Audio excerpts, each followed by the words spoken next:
Ayun, what's up mga ka-Earths? Magandang araw po sa inyong lahat. Ako nga po pala si Ed, isang OFW dito sa Doha, Qatar for 10 years. At dito sa channel ko ay sinishare ko yung mga ginagawa ko dito sa Doha, Qatar. Isa ka rin sa mga nagbabalak magpunta dito sa Doha, Qatar, tutukan mo lang yung aking channel at nang magkaroon ka ng idea kung ano ba yung dadatnan mo dito sa Doha, Qatar pagdating mo.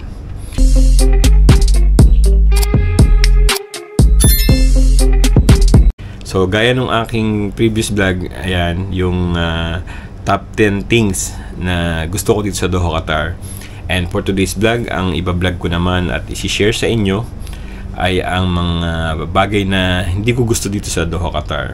So, bali naglista ako, top 9 things na ayoko dito sa Doha, Qatar. Random po siya na babanggitin ko.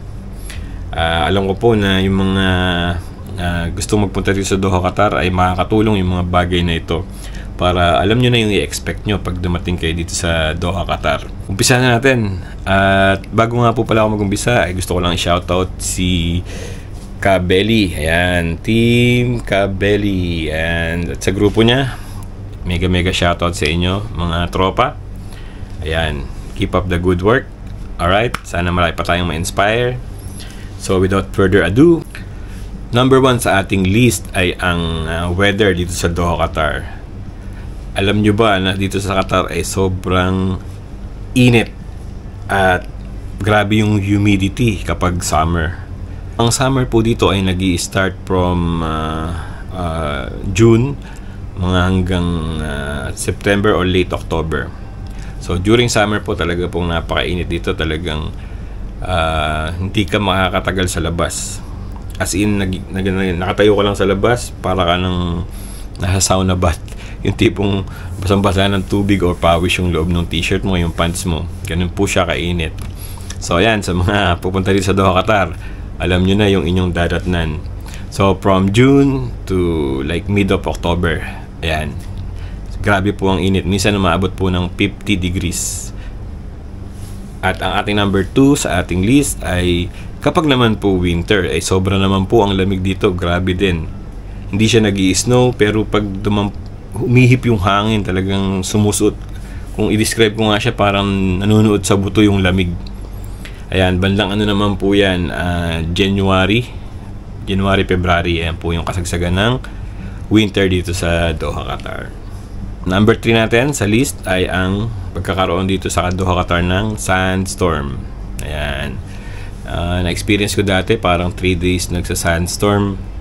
Grabe talaga. Umuulan ng buhangin, talagang literal na buhangin yung umuulan. At importante na isara nyo yung mga kwarto nyo or yung bahay nyo dahil sigurado papasukin siya ng alikabok. Alam nyo yung alikabok na sobrang pinong-pino na napaka-risky sa ating health dahil pagka na-inhale mo siya, syempre pinong-pino siya, para siyang polvo. Ganun ko ba siya i-describe? Ayun, may mga time na talagang nagsa-sandstorm dito. Lalo na pag magbabago na yung weather. Like, from winter going to summer or from summer going to winter. Yun na po yung hudyat na magbabago na yung panahon dahil sa sandstorm.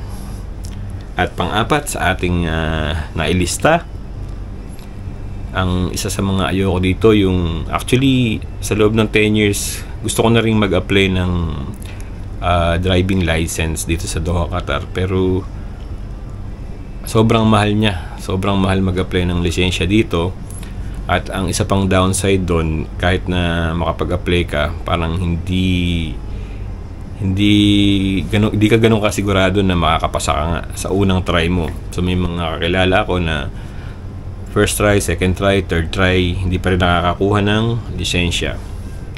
So sa pagkakaalam ko sa ngayon, aabot ng mga 8,000 riyals para lang magkaroon ka ng driving license dito sa Doha, Qatar. Kung i-convert mo yun sa peso, parang mga nasa 100, kulang 140,000 o 130,000. Imagine, driving license lang, ganun kalaki. So yun yung nag-pullback sa akin para mag-apply, kumuha ng driving license. So yun, yun yung pang-apat na hindi ko gusto dito sa Doha, Qatar. So, ang top 5 na ayoko dito sa Doha, Qatar ay yun yung pang-5 sa ayoko dito sa Doha, Qatar. At ito na yung pang-6 dito sa ayoko dito sa Doha, Qatar. At alam ko na sa mga OFW dyan dito sa Middle East, alam na alam nyo tong pang-6 na sabihin ko. Alam ko na experience nyo rin to. Dito sa Doha, Qatar, hindi naman po tayo nagiging racist or tawag doon, hindi naman tayo nagiging maarte.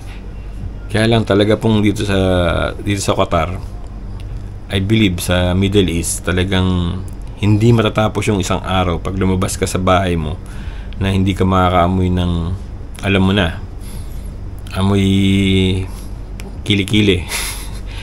Yan, hindi po tayo nabimintas, pero sinasabi lang po ako ng katotohanan. Kapag po sakay ka ng mga public transport, papasok ka sa mall, kakain ka sa restaurant, basta ako mula nung dumating ako dito in 10 years, walang araw na hindi ako nakaamoy ng ganung klaseng amoy.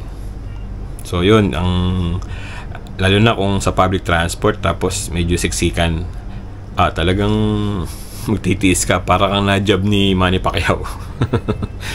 Kung 10 minutes yung biyahe, 10 minutes ka talaga magtitiis. Pero sana yan din ako sanay na, kasi sa 10 months, ang magiging parang mai-immune na yung ilong mo, parang ganun. Let's say 10 minutes yung biyahe ng transport mo, yung mga first 1 minute, 2 minutes yun talaga yung matindi, pero along the way parang masasanay na yung ilong mo, parang ayun. Basta kayong mga papunta pa lang dito sa Doha, Qatar, alam nyo na yung dadatnan nyo. Talagang yun yung magwe-welcome sa inyo dito sa Middle East. So ayun, disclaimer lang po ulit. Itong mga binabanggit ko ay base po sa aking personal na experience, at kung kayo po ay OFW o dating OFW man na makakapanood nito, pwede nyo pong i-comment dyan kung sumasang-ayon po kayo dun sa aking pang-6 na nabanggit, na talagang yung hygiene ng ibang lahi dito ay grabe. Yan, paki-comment po dyan sa baba. So ayun, pang-7 sa ating nailista ay isang ayoko dito ay yung sobrang mahal ng renta sa kwarto, sa room rent. Ayan, sobrang mahal po siya. Ang isang kwarto po, itong sa akin, partition to, nagre-range po siya ng 1,200. Ayan, yun po yung, kung titingnan nyo, hindi siya ganun kalaki. At doon naman po sa mga bed spacer, nagre-rent po yung room dito ng from 500 to 800. Ayan, depende po. Kung mga double decker, mga makakuha ka ng 500, siguro wala ng 500 ngayon, mga 600 na yung pinakamura.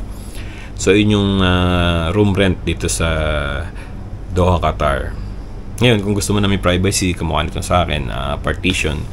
So nagre-range po yung ganito ng from 1,100 to 1,400. Depende na lang po sa location or sa kung bago or luma ba yung building. Yan, kasi medyo luma na tong building namin, kaya medyo mababa pa yung room rent ko dito. So yun, isa yun sa mga hindi ko gusto dito sa Doha, Qatar, na masyadong mahal ang room rent. Wala naman pong magagawa yung landlord ko na Pilipino dito, dahil ganun talaga, kasi matatalo siya pag nagbaba siya, kasi yun talaga yung pinapasa sa kanya ng may-ari ng building na presyo ng rentahan dito. Pero para sa akin, okay lang po yung price na yan. Matagal na rin po ako dito sa building na ito, at matagal na kami magkakasama ng landlord ko, so wala pong problema. Pero yun po, sana kung bago kayo dito, talagang medyo mataas po ang rentahan ng mga kwarto dito sa Doha, Qatar. At ang ating top 8 sa ating listahan ay ang hindi matapos-tapos na gawain dito sa kalsada sa Doha, lalo na dito sa lugar ko. Imagine, since dumating ako dito ng 2014, yung may kanto rito na dadaan ka ngayong umaga, wala pa siyang ginagawa. Pag-uwi mo sa hapon galing sa work, magugulat ka na lang dahil naka-block na siya or naka-barricade na siya. Meron na nagdidig, meron nang naguhukay. Tapos ano lang yun, umiikot lang yun. Let's say this week, dito sa bandang kanan. Tapos next week, tapos na yun, kaliwa naman sila maghuhukay. Tapos ikot lang yun, ikot lang. Talagang di natatapos yung mga ginagawa dito sa kalsada. Ewan ko kung ano yung nilalagay nila o ini-install nila. Basta yun yung observation ko since nung dumating ako dito 10 years ago, hindi na matapos-tapos yung paghukay nila. Siguro dahil maraming pera yung Qatar, kaya ang dami nilang nilalagay sa mga ilalim, di natin alam. Hindi matapos-tapos, kumbaga. Hindi nila magawa ng one time. Talagang kailangan nilang balik-balikan yung area. So yun yung ating pangwalo sa mga hindi natin gusto dito sa Doha, Qatar. At pang-siyam sa ating listahan ang huling-huli, dito kung gusto mong kumain ng baboy or uminom ng alak, hindi ka basta-basta makakabili. Kailangan mo pang kumuha ng lisensya or mag-apply ng lisensya, which is yung lisensya na pang 1 year ay nagko-cost siya ng 150 riyals. So ako kumuha ako ng lisensya 150 para pag may mga time na namimiss ko na kumain ng baboy or pag day off ko, gusto kong mag-chill, bibili ko ng mga ilang bote ng beer, ayan, pampatulog, yun lang naman. Hindi naman siya totally bawal, pero ang kailangan, meron kang lisensya para maka-avail ka nung baboy at saka ng alak. Lalo na, minsan di nawawala yung okasyon sa ating mga Pilipino, pag Pasko, ganyan. Bawal na bawal po na bibili ka sa tao, or bawal na bawal ka magbenta. Yung pong lisensya na yun ay for personal use lang. Ikaw lang ang pwedeng gumamit, dahil pagka nahuli ka na nagbebenta o bumili ka, sigurado may karampatang parusa. Sabi ko nga doon sa nakarang vlog ko, mahigpit po ang batas dito sa Doha, Qatar. It's better na sumunod na lang tayo sa mga batas nila dito para wala tayong maging problema. So yun, disclaimer lang ulit. Yun po ay base sa aking karanasan, yung mga nabanggit ko dito sa aking top 9 things na ayoko dito sa Doha, Qatar. So yun mga kaert, hanggang dito na lang yung ating maigsing vlog. At kung bago ka pa lang dito sa aking channel at isa ka rin sa mga nagbabalak o nagpaplano na pumunta dito sa Doha, Qatar, baka pwede namang isubscribe mo yung aking channel. Kung nagustuhan mo yung topic natin for today, yan, pakiclick na rin yung bell all para pag may ilalabas akong bagong video ay manonotify ka agad at mapapanood mo agad. So yun, muli, maraming salamat. Gusto ko lang pong shoutout yung ating mga kaibigan at bagong subscriber na nagko-comment sa ating mga vlog. Ayan, shoutout sa iyo, Jefferson Digia from Doha, Qatar. Shoutout Crispire TV. Ayan, ito po yung kanyang channel. Ayan, pwede nyo rin pong bisitahin. Pinapakita po niya dito sa vlog niya yung mga iba't ibang magagandang lugar na pwedeng pasyalan dito sa Doha, Qatar. Ayan, pakisubscribe din po siya at pakibisita po yung channel niya, Crispire TV. Shoutout Jory Siab. Shoutout Roses Pampat. Shoutout Ann Mendoza. Shoutout Lea Denalo personal vlog. Shoutout Atina Faith Lumando. Shoutout Josh Archskin Romero. Shoutout La Carlota City Health Office. Ayan, kamusta po kayo dyan? Shoutout din kay Leia Jainula. Shoutout din po kay Samuel Rapisura at kay Oliver Sagrab. Ayan, shoutout sa iyo. Kay Lu Gian De Luna, shoutout po. At sa mga iba po na nag-comment, sa next vlog ko na lang po kayo sa shoutout. Ayan po, muli, maraming salamat po sa pagsama dito sa aking video. At pagtapos, magkita-kita po tayo sa aking susunod na top 10. Ayan, abang-abang lang po. Ingat po ang lahat at God bless.